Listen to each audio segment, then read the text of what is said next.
The presenting sponsor of Rates and Barrels is Topps.com and Topps Project 70. Topps is celebrating the 70th anniversary of its very first baseball card design with a new program that pushes boundaries while paying homage to the company's heritage. Project 70 has brought together creators of all kinds for this extraordinary set.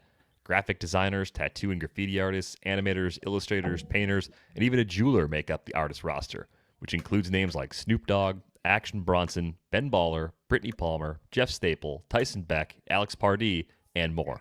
Each artist will select their own MLB players and Topps designs from any year to craft a unique story.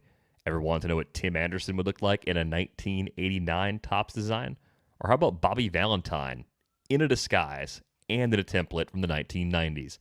3 new cards launch daily all year long on Topps.com and are only available for 70 hours before they're gone for good.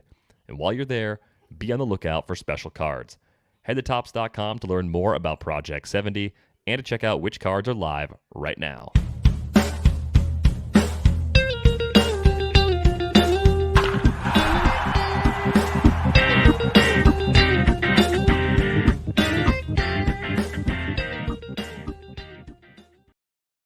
Welcome to Rates and Barrels, presented by Topps. Check out Topps Project 70, celebrating 70 years of Topps baseball cards. Derek Van Riper here with Eno Saris. It is Wednesday, August 18th, and we have a lot to talk about because finger pointing is happening, and it's happening around the Mets. So we're going to talk about the Mets and their recent slide and figure out who's really to blame or what is really to blame for their disappointing season. But we're also going to pull back and take a look and see if there are other teams that are actually bigger disappointments than the Mets. I know they had lofty expectations, but we're going to try and quantify this and dig into that a bit. We're also going to take a look at a really good question we got from a listener about elite speed and the development of hitters, trying to figure out where we can find viable speed sources in the future.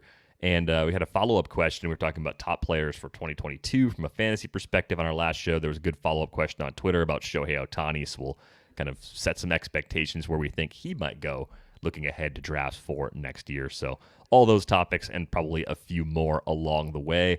I don't think I've been this happy about a furniture delivery in my entire life. I have a couch now in my new place. It only took about 2 weeks from the time we got here to get it, which is actually pretty fast given the state of the world. So I'm very grateful that it got here So what have you got? Quickly as it did. You got a couch? You have a TV stand? You put that together? TV stand is built. The And a TV is TV. on it and functioning. It is hooked up. Obviously, I've You got don't the have, do internet. you have a bed frame yet? Are you sleeping on the ground still? No bed frame, which Hazel All loves. right. We still have the guest mattress on the floor right now. So a smaller bed on the floor. Dog loves it. Steph and I less happy about it. Yeah. And then the camping stuff. All right. And the dude. camping stuff. And you can see behind slowly me, gathering steam. if you're watching on YouTube, I got the big back chair. I got the big and tall, big comfy, Oh yeah, big an comfy office chair. chair now. Nice. Got that. And I have a desk I got on Amazon from the great brand Peterson. Actually, it's a nice desk so far. It's held up for All the right. first week of its lifespan. So things are coming together. Like this is happening. Someday I'm you'll have happy. something on the wall behind you.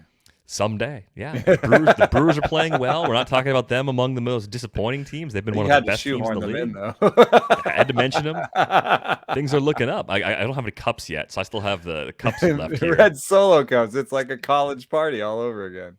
Yeah, did you wash Red Solo cups in college to keep them in circulation longer? Yes, we did, because I lived in the Enchanted Broccoli Forest, which was a co-op that was based on sustainability and embracing all sorts of different sort of vegan and vegetarian eating options. So yes, and also we were the party dorm. So we were cheap. We had a Hobart, and we would sanitize those solo cups and use them again. Yeah, Enchanted Broccoli Forest, a real thing, verified actually recently by my wife, who actually happened to I see met it. my wife in the Enchanted Broccoli Forest. See, it's a magical place.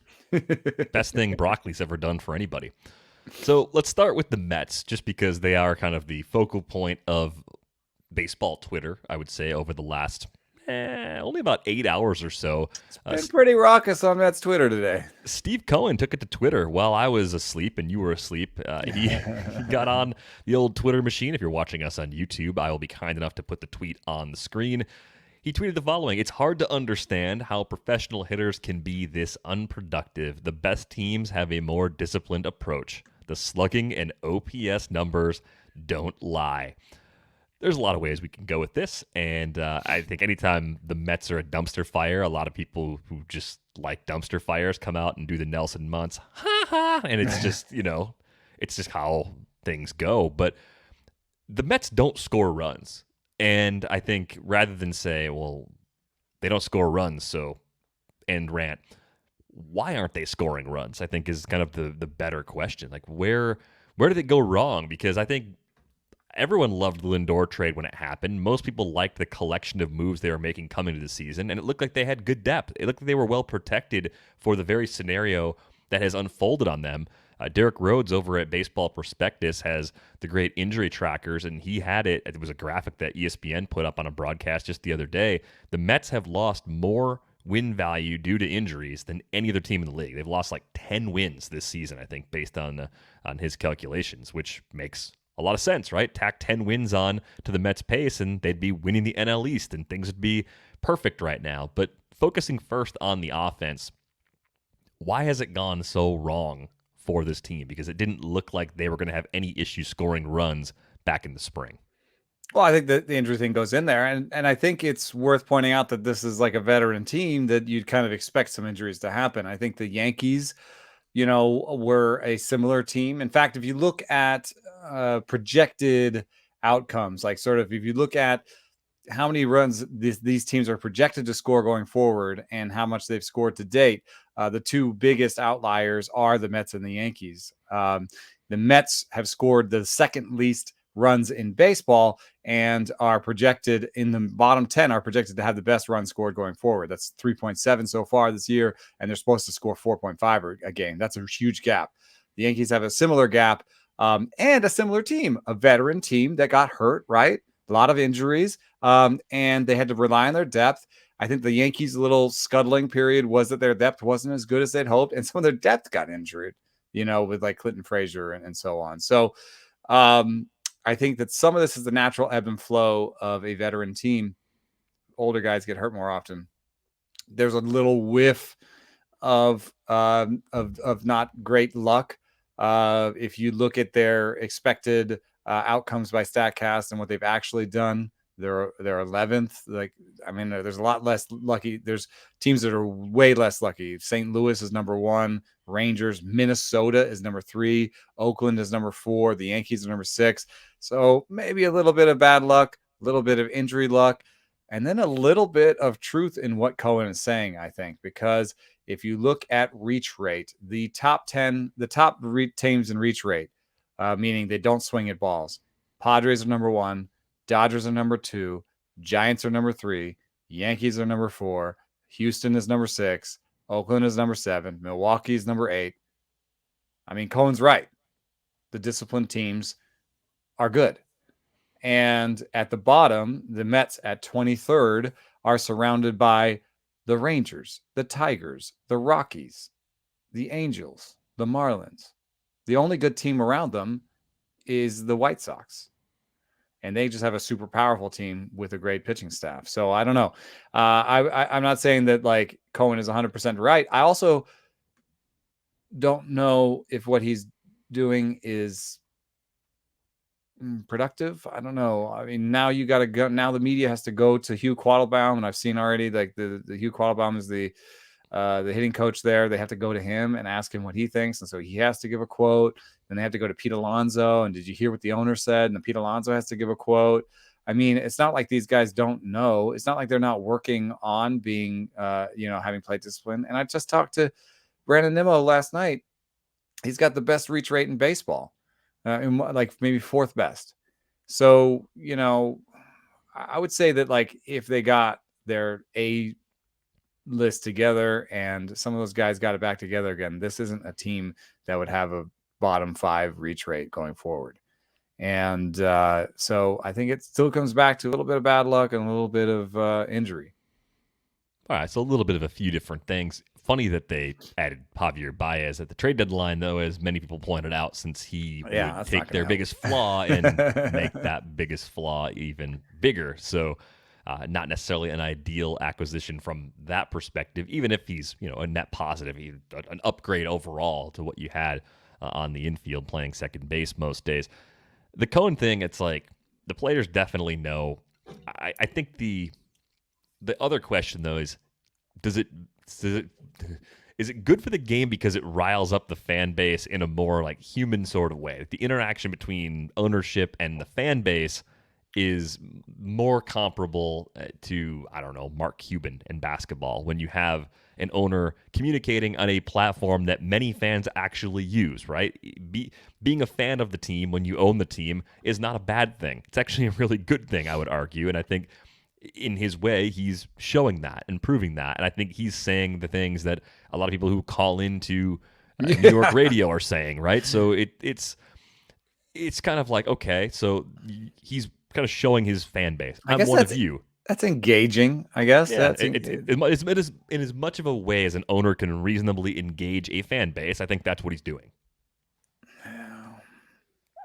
But I would say it's a big fat eye roll for everybody in the organization. Yeah, it's like, well, yeah, boss, we know what the problem is, and we're going to have to take some time to fix it. And I think the bigger questions for Steve Cohen are, what are you going to do in the front office? Like, what are you going to change there? Like, what steps are you taking next this offseason? People want fire and brimstone. People want heads to roll, like all the time. It's the same way people react when a manager gets ejected. Like, have you ever really listened to that subtle roar of the crowd when the manager gets tossed? The moment that the umpire actually makes the signal that someone's gone, the crowd roars every single time. I think people have a similar kind of visceral response to big changes in the front office, and big changes with the roster, and big changes with coaches and managers, right? It's like, it's coming. It's going to happen. This season is not what they expected it to be, and there will be people that pay the consequences for that. I'm not sure that I have the confidence the right decisions will be made. One of the things I don't like are Zach Scott getting the interim GM level and not really necessarily getting to hire the people he needs, and the owner sort of saying that he might hire someone above Zach Scott. It's like, okay, so Zach Scott's not the guy running the guy. Okay, so Sandy Alston is. Oh, Sandy put his kid in the leadership position that that people are grumbling that he doesn't deserve, right? Ooh, this sounds like the beginning of a mess. And I think it's a little unfortunate that Steve Cohen came in and cleaned house and then brought back Sandy. Unfortunately, you had to turn the page. Not the greatest move. But he turned the page back. Mm-hmm. He should have just hired. I don't know. Maybe there was some pressure from baseball, or maybe he was just worried he didn't want to like jump into a new space and then hire a bunch of new people and not know what he was doing, and so he went with like the sort of tried and true. But I think it was a missed opportunity to kind of go in there. I think maybe he shouldn't have fired anybody. Maybe just maybe not fire anybody the first year. I mean, like, you don't know who's good and who's bad. You didn't go in there and talk to people. I mean, maybe they had like a month, but like how long do you think it would take you to go into an organization and really know, everybody, like who in the organization stay and who should go? I don't think it would happen in like a week or two. 6 months probably. Or like a year. Yeah. Like if you're aggressive about it and you're really good at getting to know people and you can understand how something works faster than most people, 6 months would be pretty aggressive. So giving it a season to see and putting your stamp on it as an owner by saying, hey, go out and make some moves. Let's go get Lindor. Let's spend some money. Let's be players in free agency.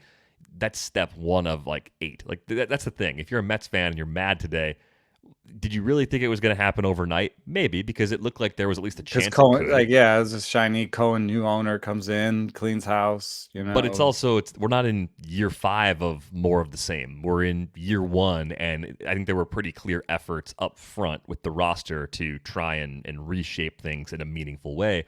There's a lot of stuff behind the scenes that needs to be done that, it might be being done. I'm not saying it's not being done, but like those are like things that take a little bit while longer. I mean, just look at how different, and this is not an ownership situation, but just look at how different it was when Farhan took over in San Francisco. right? There was no like, big free agent acquisition. There was no I don't think he even cleaned house. He fired some people in the first row, and then he fired some people in the second year, and he fired some people in the third year. So like, yes, over time he's gotten everybody that he wants into the places he wants, but I don't think it was like I landed here and everyone's fired. So and I'm going to immediately trade for the biggest name on the market, and you know what I mean, like, and give him $300 million. Like, I think it was a very different sort of changing of the guard here in San Francisco, and I hope that behind the scenes in New York, they're working on getting the out of date analytic systems up to speed. That the player development is being goosed. That that they're doing the making the right decisions downstream, so that as they do this activity up top, that like they're improving their processes to produce major league pitchers and hitters on the back end. So I don't know. Maybe it's happening. I think the follow-up question here, again, a lot of this focused on underperforming offensive players. What's next for Francisco Lindor? What's next for J.D. Davis and Jeff McNeil? We can kind of go through those guys, and Michael Conforto probably too, and Dominic Smith. I would say those 5 guys in some form or another are getting a lot of criticism for this offense underperforming. I didn't see this coming from Lindor at all. I was expecting all season long that he'd come back and be the above average, do everything really well sort of player that we've been so used to seeing. I mean, 3 consecutive 30 home run seasons prior to the shortened year. Maybe last year was more of a warning than we wanted to believe. A 258, 335, 415 line was a pretty big step down for him, but I think it was so easy to give anybody a pass for a downturn in performance last season for so many different reasons. Now that we see it over another 88 games, if you're looking at a past calendar year leaderboard right now, he's been a 3.5 win player over the past calendar year. Certainly not bad, and the kind of player that could bounce back. But what does he bounce back to? Do we get another 30 home run season from Francisco Lindor at some point, whether that's 2022 or even further into the future?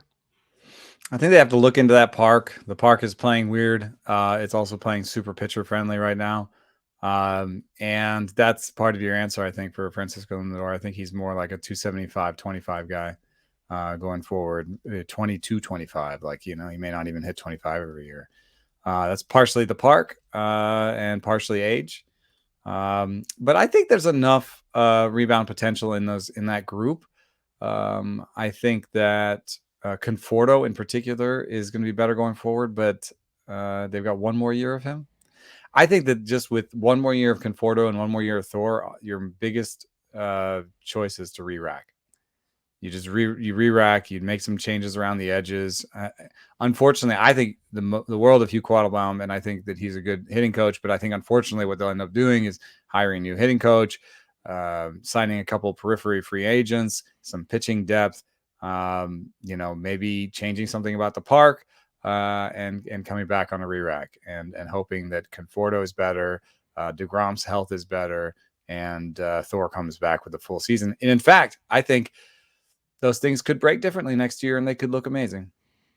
Yeah, mostly the same core could come back and do what it was supposed to do this season, and it wouldn't be that big of a surprise. But if that's going to happen, it is a lot of individual rebounds. I would say Lindor, of everybody who's underperformed, is probably, for me, the most likely to bounce back all the way to previous levels. Even if I'm not expecting that, I think it's more likely for him than anybody else, because Conforto was coming off of a career best season in the shortened season, right? 322, 412, 515. No one was expecting that to happen again. But I do think what we saw probably in 2017, 2019, like the best versions of Conforto there, when the slugging percentage was near or above 500. You're talking about a guy that hit 257 at the low end, 279 at the high end, good OBPs, good power, good middle of the order run producer. I believe that's who he is. The projections point in that direction as well. I mean, 347 OBP from the bat, or the bat X, and then like a 431 slug the rest of the way seems a tad low to me. I think there's a compelling reason to believe there's still at least one more very good season in his bat. Here's one thing that I don't like about Cohen's comments. And it fits in with this negotiation in public that happens with the Mets, that's happened for a really long time, that's still happening. And the way I talk about that is, was it Zach Short that was there? That's not his name. Zach Scott, who came out and said the players aren't following our injury plans for them. What are you doing? If that's true, that's an indictment on your process, your communication with the players, and now you're communicating with us about this instead of communicating with them or your coaches. Then on top of that, maybe the players are right not to follow your things because the Mets have terrible injury outcomes, and they have for a really long time.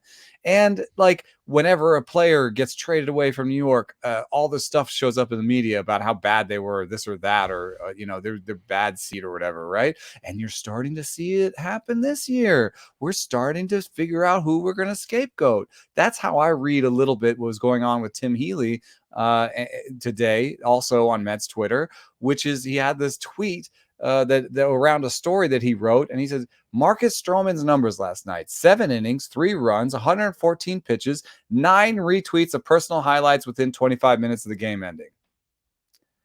And that was his frame for a start in which Stroman did all that he's supposed to do.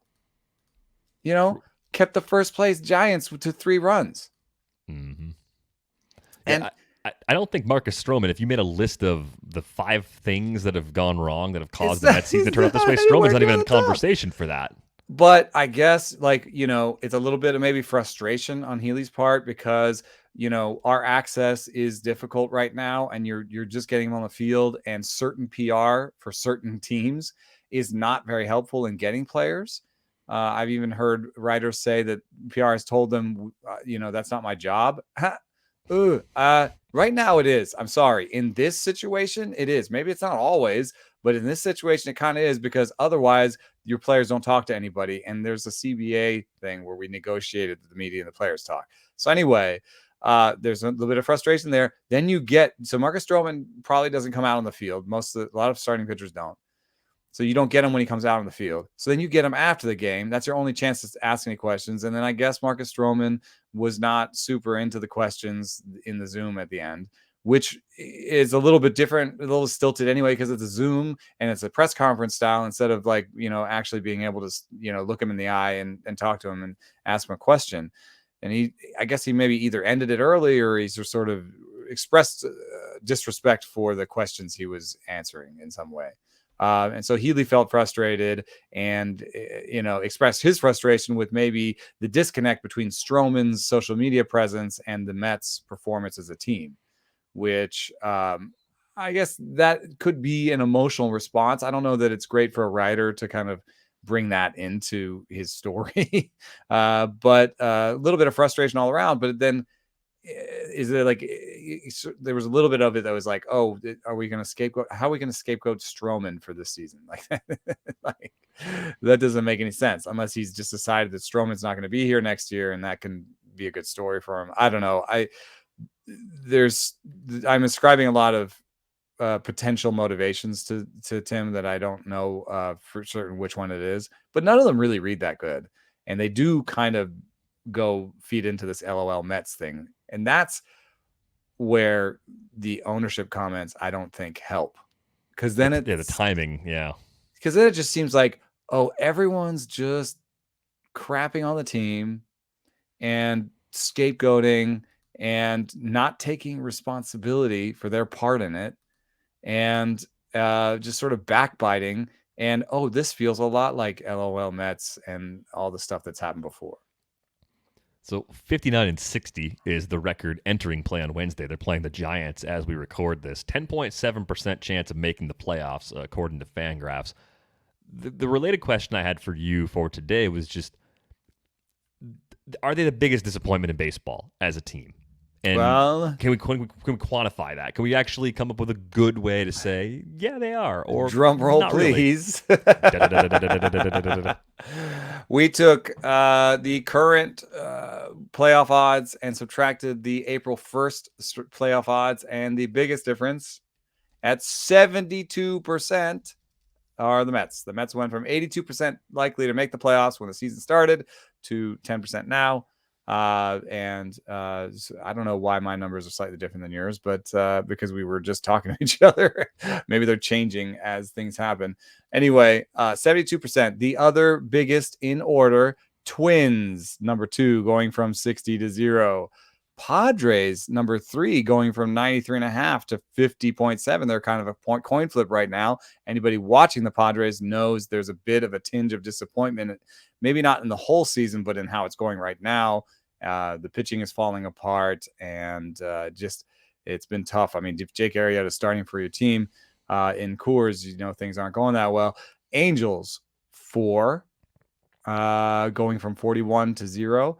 Blue Jays were 55% likely to make the postseason and are now 21% likely. It's a little weird for me to call that a disappointing season. I think it's just like a function of the numbers. It's not. They were somewhat likely to make the playoffs, and they're still somewhat likely to make the playoffs. It's not. I wouldn't call that a big disappointment.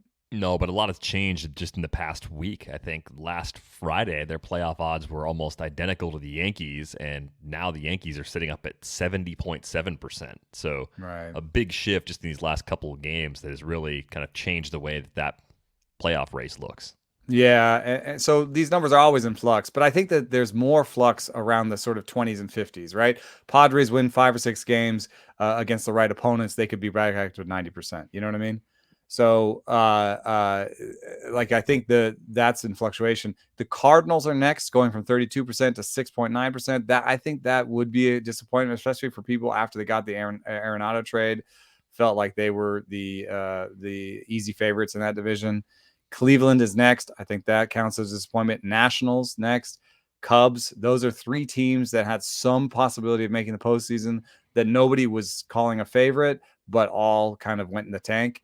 And then the Yankees are the 10th biggest disappointment. And I think that just goes back to that Blue Jays number where it's like they were 89% to begin the season. They could be 89% tomorrow or in a week, So there were some people that were disappointed by the Yankee season in between, but it's going to end up in the playoffs most likely, just like the preseason numbers said they would.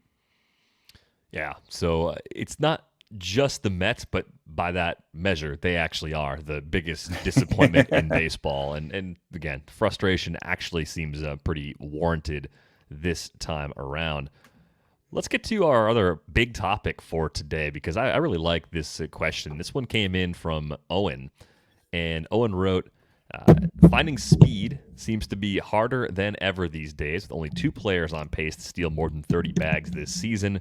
With interest in Adalberto Mondesi quickly falling due to injuries, and the Royals stating that it's unlikely he will play more than 100 games in 2022, the fantasy community will likely turn to the next source of elite stolen base production. The obvious candidate in line is Vidal Brujan, with his near-generational speed. My question is, what tools or minor league indicators can we look at to project Brujan's bat development? We seem to get these elite speedsters every so often, and it is often the case that their bat never develops to the major league quality, and they lose playing time as well as their fantasy viability. Examples like Billy Hamilton and Malik Smith. Wondering what you think about projecting bat development and how highly you value Brujan as a future Dynasty League player. Kind regards, Owen. So let's start with Brujan first before we sort of pull back and get into what we might use to find other hitters that could have a lot of success. Brujan has done something that I think will make him very affordable in redraft leagues in 2022. It's that he is debuted, and he did not look good in that debut. It was 10 awful games. It was a 30% K rate. Really great buying opportunity. Yes, he created a great buying opportunity because just that little sliver of time in the big leagues, if he doesn't get anything else down the stretch this year, that's going to turn the projections down quite a bit from where they would have been if he'd come up and had some success, or even if he hadn't come up at all. Like, this is something we get to in every draft season. So I already think there's a good chance Brujan's going to be a little undervalued, at least in the early part of draft season. But what do we expect from him as a hitter? Because a lot of what we saw from him at AAA this year was a level of power that really hadn't been there in the past. We saw a flash of it at high A a few years ago, but level to level, not as much power as we saw during this run with Durham prior to his initial promotion to the big leagues. Can we believe that? Can we believe that that sort of power growth is real in his profile? I think so. The reasons that I have are that the power growth is steady all the way from his 102 ISO in rookie ball in his first attempt all the way to 189 in AAA. You can see it's not a stepping stone where every year was a little bit more ISO, but it's a gradual improvement in his isolated slugging, which is slugging minus batting average. And then that's supported by a gradual improvement in ground ball rate. That one, ground ball rate, kind of went in fits and lurches. So it's not surprising to me that he hit the major leagues with a 56% ground ball rate, even though it's such a small sample that I'm not saying that that's anything written in stone. That didn't surprise me when I first saw it. However, I do think he has the opportunity to, within the first sort of 2 or 3 years, to get that under 50%, which to me suggests that he has a chance at kind of league average-ish power. I wouldn't project that in his first year, but given these improvements in ground ball rate and ISO over time, I'm comfortable saying that I don't think he's a zero in power. And I think there's one other thing that Brujan does really well that not all speedsters do. He controls the strike zone really well. Mm-hmm. I know the 10 games I mentioned, a 30% K rate is alarming, but it's a very small sample. Vidal Brujan has never struck out more than 15% of the time at any minor league stop. And he's been young for the level everywhere he's played. And he also draws walks, too. Yes, it's not just a case where it's 3% all walk contact, rate, low 12% walk rate. strikeout rate. No, yeah. these are good double-digit walk rates everywhere up until, I think, his second run at high A. He was still at 8.7% there. He was at 11.9% at AAA this year. I think Vidal Brujan's a good player. I think maybe the other questions about him would be, is he going to play for the Rays in 2022, or is he a guy that gets traded and ends up breaking in somewhere else? Regardless, he's ready to play in the big leagues. And I think part of the reason he's not playing the big leagues right now is because he's on a team that is fighting to win its division, and they've got so much depth that they think he's better served right now getting more everyday playing time at AAA.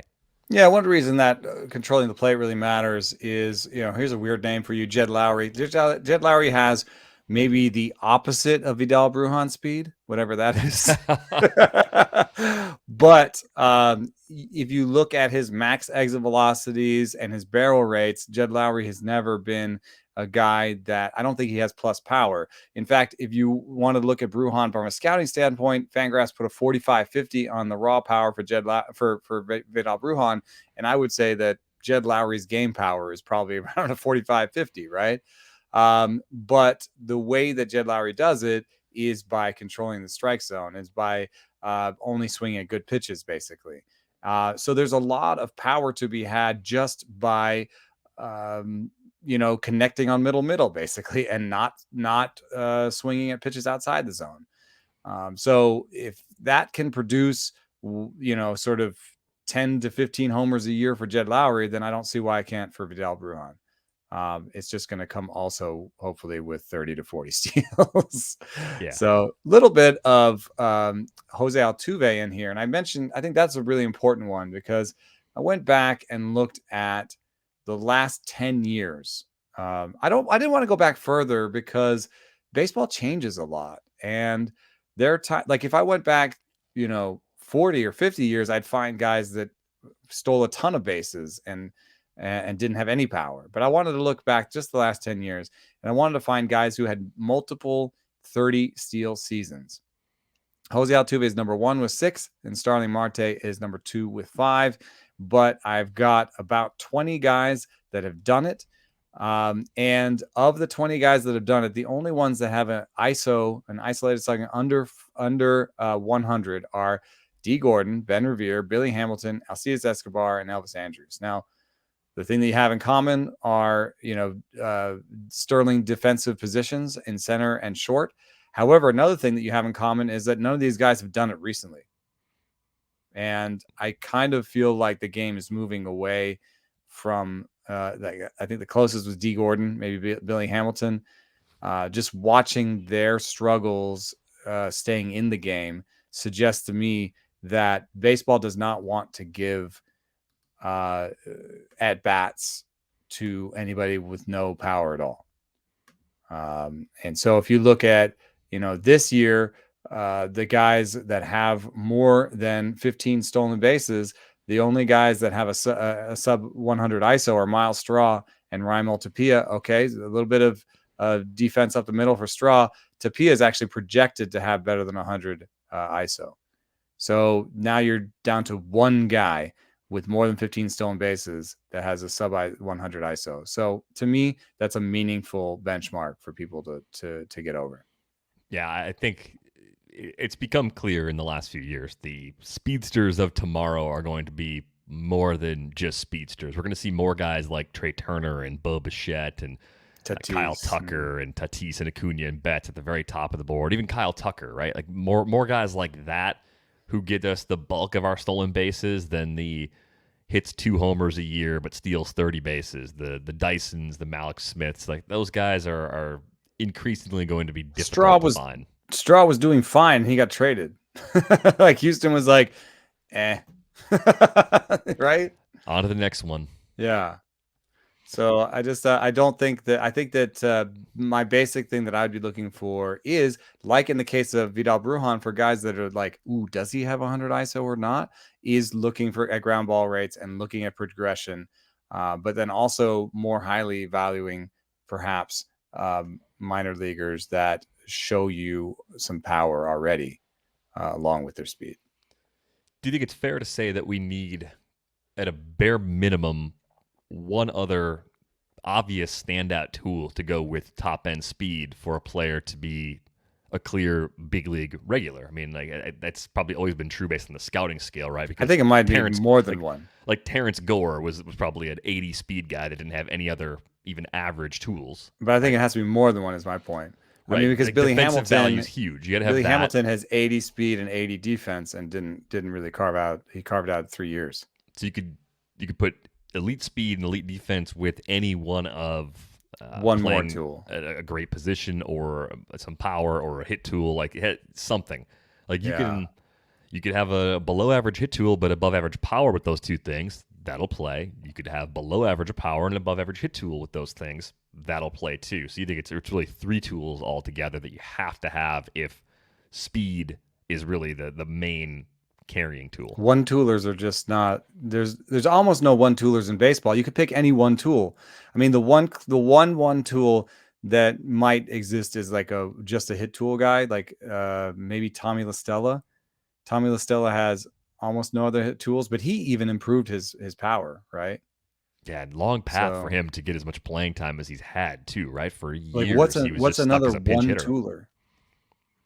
No, they don't. Even really the only power guys that didn't have great, plate discipline and didn't, like Chris Carter types, they're not in the game anymore either. Yeah, it seems like people come up with a way to beat you, and then you don't have anything else to fall back on, and you're done. And that's just how it goes. Yeah. I wonder if the speedsters of the future are guys who aren't going to show us that they're fast in the box score necessarily before their arrival. Like they're going to steal 6, 8, 10 bags, whatever, level to level as they move through the minor league system. But they're going to be so focused on the rest part of their games, right? Like they'll add that last. They'll say, hey, you know what? I got speed and now I've got top line coaching, so now I can actually work on this part of my game because everything else that carries me to the big leagues is taken care of. Like it's the possible extra thing you add. Because there are no, like I can't imagine that there's a lot of minor leaguers that think if I steal a bunch of bases, that's going to get the attention of my coaches or my front office, right? Right. If you're making Major League 4, did they already make Major League 4? Willie Mays Hayes doesn't make any sense anymore as a character. So for somebody like, and he's going to be on our list, but down list, so we wouldn't talk about him normally, but we're going to talk about a list in a second. But Alek Thomas, scratches a lot of box. People are excited about him. He's showing basically all the skills. He's in AAA. He's an outfielder for the Diamondbacks. He's one of my favorite prospects. I've tried to hold on to him in places where I've sold a bunch of prospects, and he's a guy I have my eye on. I talked to him at the Futures game, and he just seemed to have a really good approach. Look at this. He has 8 triples. Now, he has 9 stolen bases against 5 caught stealings. He wouldn't pop at you for having great speed, and he wouldn't pop if you did a sort by just stolen bases and that was your only thing you looked at. But think of Alek Thomas, a guy who hit 8 triples and has power and has defensive value and has plate skills. Think about that guy in the major leagues, maybe not in year one, but maybe in year one. Think about Acuna when he got to the big leagues and was just like, I'm going to be a 30-30 candidate. You know what I mean? Like Alek Thomas may get to the major leagues and steal more bases than we expect. Yeah, I think a lot of it's going to be searching for guys that we think are going to steal 15 or 20 someday as opposed to getting 30 or 40 in one shot. The Brujan types are going to be increasingly difficult to find. Alek Thomas is my, future Kyle Tucker kind of guy. Yeah, and that definitely plays really well. There's a couple potential sleepers here. We put together some leaderboards before we started recording. We were looking at a combination of things. You found that the ISO over 100, especially at the big league level, was important to the sustained success of a base stealer. We decided to use 150, looking at AA and AAA hitters currently, just to find some guys that have some pop. We put the K rate filter at 24%. We wanted to start it at 20. And it turns out it was like one player who was thins things out. Yeah, it thinned it down a little too much, and we kept the age to 24 or younger since we're looking at AA and AAA, and coming off of the pandemic year, especially being a little more flexible on that age was probably a good idea. Brujan, of course, was the player that popped the most. He's 26 for 31 as a base stealer this year. We talked about him just now. Great. Everyone loves Vidal Brujan. Good buy low for next year. Kyle Isbell is still on that list. And I think because he debuted and also didn't play particularly well and got sent back down and hasn't really had a lot of chances to come back up and show what he could do, people sort of stopped paying attention to him. And I'd be hesitant to write him off as a future useful fantasy player, given what we saw this year at AAA. I mean, he was skipping from high A to the big leagues when he debuted because of the lost year, which was a pretty aggressive promotion. And I don't think that should be held against him as we look at him in the future. Yeah, no, I don't. One thing that just bothers me is that I don't know where he came from, but that's just on me, right? I remember like being in drafts at the beginning of the season, and people were drafting him in like NFBC formats and stuff, and being like, "Who?" But he does fit our filters, and I think he actually fits your sort of Brujan description, where the 41% K rate just leaps off the page. In the minor leagues, the last few stops he was at 20 or below. The swinging strike rates weren't that high. So I would expect him to strike out less than 25% of the time. And the walk rate is the big variable. If he walks 5% of the time, then he might be a part-timer. And then he'll have a hard time breaking into that lineup. But he has walked 10% of the time before, and that's what he's doing right now in AAA. So if he comes back up, walks 10% of the time, strikes out 25% of the time, and has a 150 ISO, I think that plays. Yeah, I think he might be a better fantasy player than a real-life player because of the speed. And I see that Fangraphs has a 60 grade on his defense. That's huge. You need that extra lift to keep the playing time steady. So I'd put Isbell definitely in our bounce-back folder for the 2022 season as well. Bobby Witt Jr., I'm an elite prospect. Yeah, he pops. Nothing bad to say about him, yeah. Nothing to dig into there. Jose Barrero just came up. He's on this list, and I'm just kind of curious, what do you see in him? Because this was a name we really didn't hear at all prior to this season. Well, we literally didn't, because he used to be called something else. What was he called before? Was he Jose Garcia? Yeah, he was Jose Garcia. He changed his name to honor his mother, I think. Mm-hmm. One thing that I have heard about him behind the scenes from other evaluators is difficulty with wiggle, as in he can murder the fastball, but has some difficulty with things that break. So that may lead to a higher strikeout rate than you'd expect. We've talked about this on the show about the sort of variability. He's right at that like 22% strikeout rate, which could either, graduate to the major leagues at 23% or 30%. And that's going to be the big one that I don't know. I can't decide that. I don't know that for sure myself. I will say that he's been really impressive at AA and AAA this year.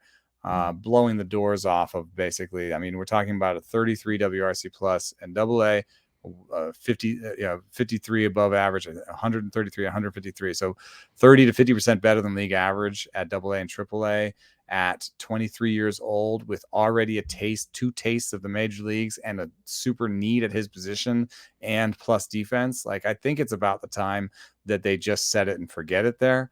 It's really interesting that if you look at his minor league line, nothing will pop because there's like 13 steals here, 8 steals here, 7 steals here. But if you add it all up, he's in the sort of top 10 of interesting speedsters. And so he could come up, I think, and hit 250, hit 18 to 20 homers, even if he doesn't hit the wiggle, and steal you 15 bags. And it's not a package that we see a ton.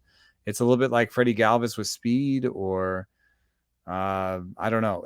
It's not one that I have an immediate comp for in my head, but I just think given their need, given the fact that Cal Farmer was playing there before, it's about to be set it and forget it time for the Reds with Jose Barrero, and just give him 2 or 3 years and see what he can do.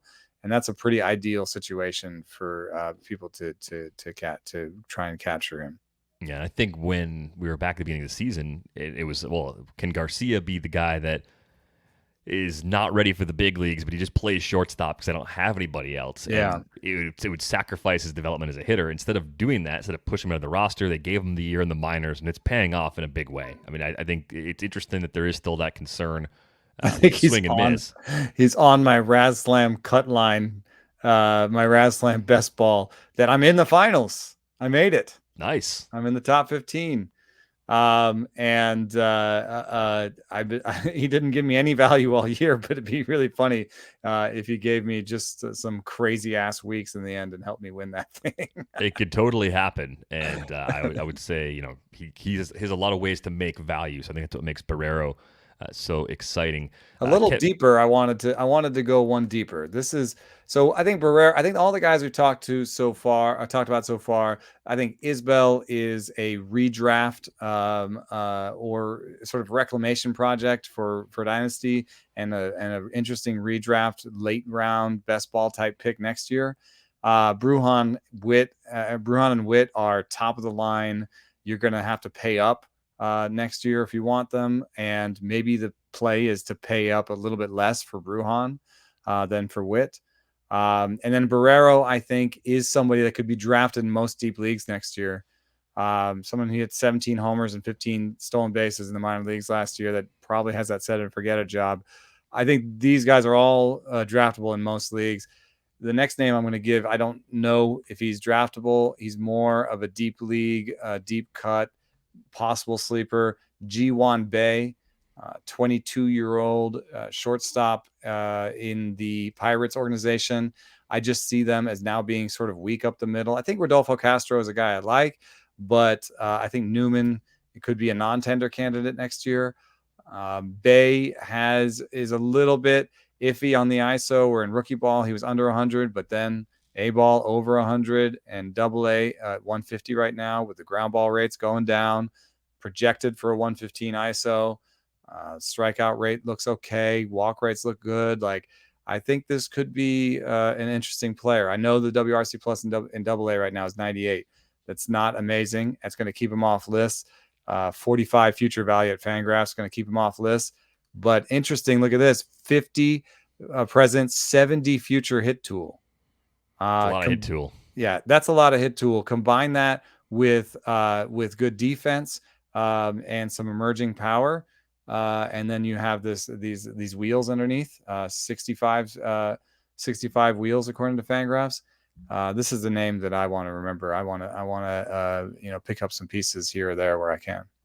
Yeah, I think he's definitely got a path to at least get an opportunity in the not-so-distant future in Pittsburgh. I think you might be right, though. It's going to be tough to draft him outside of maybe NL-only leagues as a reserve going into next season.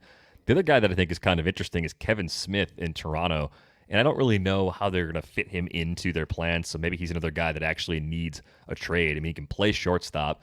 Marcus Semion's there on a one-year deal, though. I imagine Semion's going to get a boatload of money, and deservedly so, as a free agent this winter. So if they can't keep Semien, maybe Kevin Smith actually gets a chance to break through with the I Jays just as can't part of the imagine mix that's at the second plan base. from day one, though. You know what I mean? I think maybe it changes their plan for day one, and they say, we'll do a soft rental situation again at second base, like sign Cesar Hernandez, for 1 and 5, because we think Kevin Smith might take over for him. But I do, and the strikeout rate has some softness to it. I mean, he had a 32% strikeout rate in 2019 at Double-A, so there's a chance he strikes out too much. But I mean, definitely somebody I would also want to remember. Yeah, has it back in check though at AAA. Career high walk rate 11.4% to go along with it. 19 homers, and he's 16 for 19 as a base stealer in 82 games for the Jays this year at the AAA level. So just another guy that doesn't get any of the prospect hype similar to the other names we talked about, but could actually find some playing time next year for those of you in really deep leagues. So thanks a lot for that question, Owen. I think there was a lot of interesting stuff to kind of pick away at there as we were looking for some future sources of speed. We had a follow-up question come in about Shohei Ohtani. The question was whether Ohtani is actually omitted from our conversation by design as a top 5 player for next season. We were both looking at it from a weekly sort of league, an NFBC sort of perspective, where I would say no, I did it by accident, man. Yeah, like my I didn't. excuse is that sometimes I think of things from a weekly perspective, and I'm not sure. I'm interested to see what your perspective is. Like, I'm not sure where to draft him next year in a weekly leagues. Yeah, I didn't leave him out because I didn't think he was deserving. I didn't put him in there in my head because I have to get past the block of the two-way player and the weekly league mindset for sure. Would I take him in the top 5 of a weekly league draft? I still have a hard time doing that. And I feel like picking nits and Shohei Ohtani is not a business that I want to be in because it's like, he's amazing. He's awesome. Like, why would we want to do that? But Here's the thing. Yeah. Look at his playing time for this year. It's very comparable to other players who play every day. It's not like if you look at a leaderboard for plate appearances, right? He's got 467 plate appearances. How many players do you think have more plate appearances than Shohei Ohtani so far this season? More than 467. 15, 20? 45. Okay. Only 45. And a bunch of those guys are, virtual every day. Because I mean, the problem is that nobody's every day, right? Like the problem is we're kind of doing load management everywhere, and everyone's taking days off. Yeah. So can you accept that? Can you accept that slightly reduced workload built in? And there's injury risk with any player, but there's elevated injury risk for him as someone who's had a little bit of production risk. I mean, he has a 31% strikeout rate, right? Right. I don't think we would typically draft a guy with a K rate that high in the top 5. Yeah. Although we did, Tatis was close.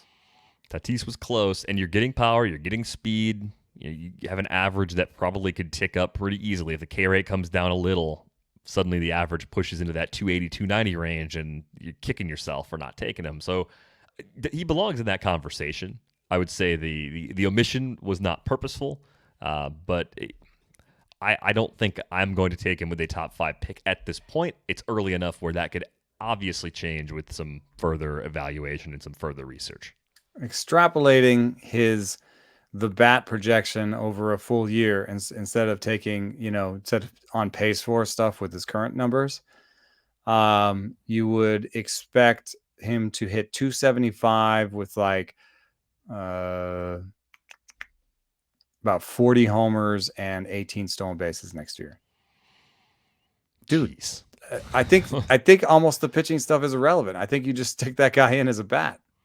Well, that's how I'd play it. I mean, in the league where I got him, it's a twice weekly lineup change format. I don't think I've pitched him in months. I've maybe pitched him once all season because I have not been able to justify not using his bat in that UT spot. He's that good of a hitter.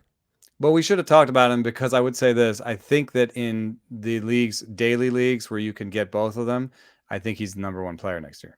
Yeah, I think he will go 1-1 in a lot of those drafts, and rightfully so, because he doesn't have the major injury, like immediate major injury concerns that a lot of those other guys that would have been in that spot currently have. And then there's also more of an opportunity to capture the floor that he provides. Is like Well, what if he does get injured in pitching? He'll probably still hit.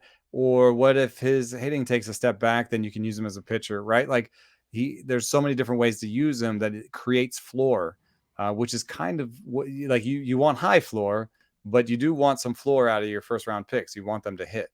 So there's you look at Tatis, right?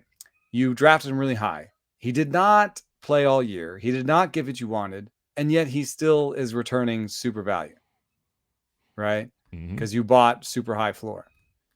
Trout didn't work out that way this year, maybe, but I know the per game power output probably has to come down, but he can afford to give back a little and still be a 1-1 player in leagues with especially if the daily K moves. rate comes down a little bit. Yeah, and I think the other thing that I want to keep in mind with Ohtani is that a healthier Anthony Rendon and a healthier Mike Trout, which both seem pretty likely, they both should play more than they did this year when we look ahead to next year. That's a good thing for Ohtani's value as well. One thing I have to say is unless they built that stadium on Indian grounds. Oh, geez, did they do that? I'm just saying, man. It's like, oh man, they can't put it together, man. It's so sad. They're gonna go into next year with 2 of the top 10 players in baseball, and maybe 3 of the top 15, 20. Yeah. They are a true disappointment. Like we talked about disappointments earlier. Like I had much higher Very expectations soul saddening. for the Angels with the star power they have. But thank you to Chris for tweeting at us with that question about Ohtani.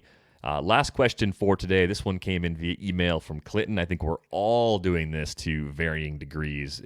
At this point in the season, there's a question about end of season roto strategy. I know we're at the point where we should be focusing on categories where we can realistically make up ground. The problem is I have a couple of these that are in opposition to each other. For example, adding 10 more wins relative to other teams would net me 7.5 points, while adding 10 saves would add 4 points. My current strategy has been to try and chase both simultaneously. This is a weekly league, so he's going with 5 starters and 4 relievers.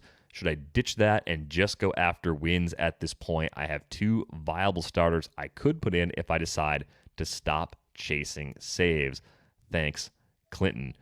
How do you make a decision like this? When do you pull the string to just go down that path with that more imbalanced sort of lineup to I can't lock in? I can't recommend my strategy. My strategy is to try to get both until the last 2 or 3 weeks, and then go real hard at one. So I'm not sure that's the best strategy, but the reason that you could do it for a little bit while longer is 2 start weeks. So you have these extra pitchers.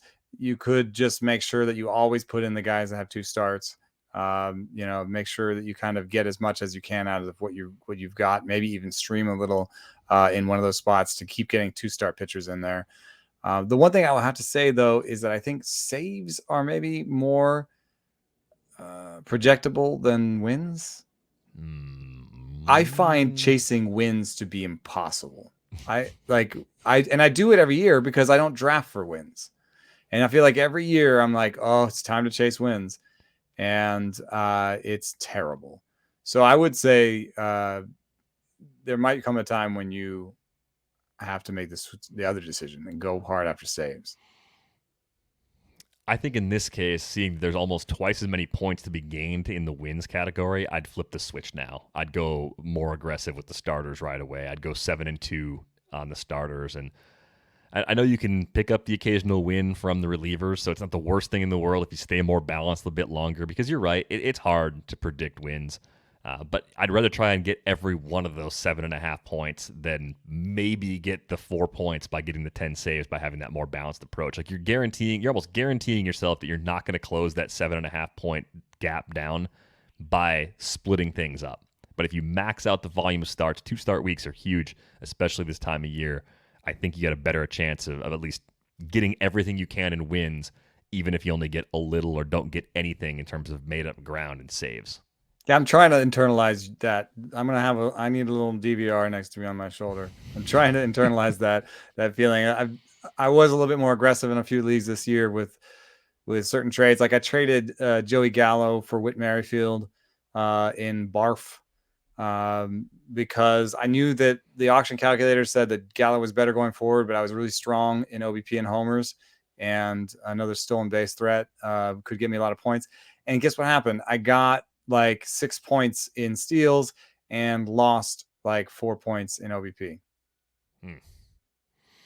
I mean, I got hurt by Grandal and some other things, so I'm hoping I can get some of those points back in OBP. But like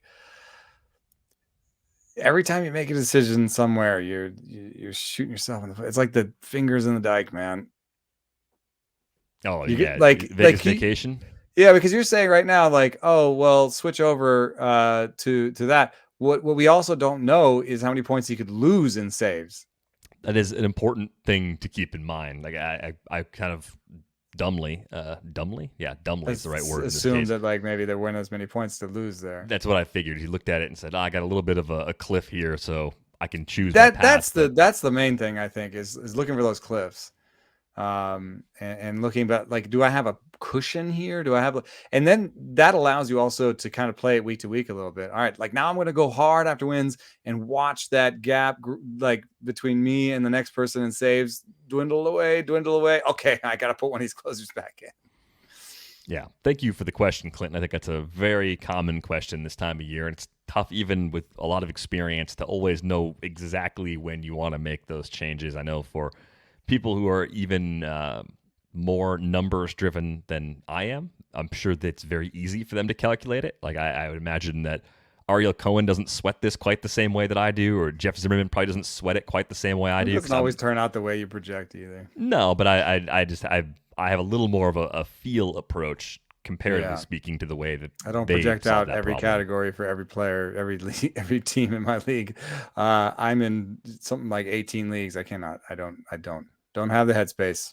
I should do those things. But thank you for the question, Clinton. And because I used the non-word dumbly about 90 seconds ago, it's time for us to go. It's time for me to eat some lunch, very, very clearly. Yeah. If you'd like to drop us an email, you can do that at ratesandbarrels@theathletic.com. Get a subscription for 30% off at theathletic.com/ratesandbarrels. It gets you everything we have on the site. Eno's writing, all the fantasy football stuff we've got up now, all the stretch run coverage, all the Mets coverage that you can shake your fist at if you're an angry Mets fan right now. So be sure to sign up if you don't have a subscription already. On Twitter, he is at Eno Saris. I am at Derek Van Riper. That is going to wrap things up for this episode of Rates and Barrels. We are back with you on Friday. Thanks for listening.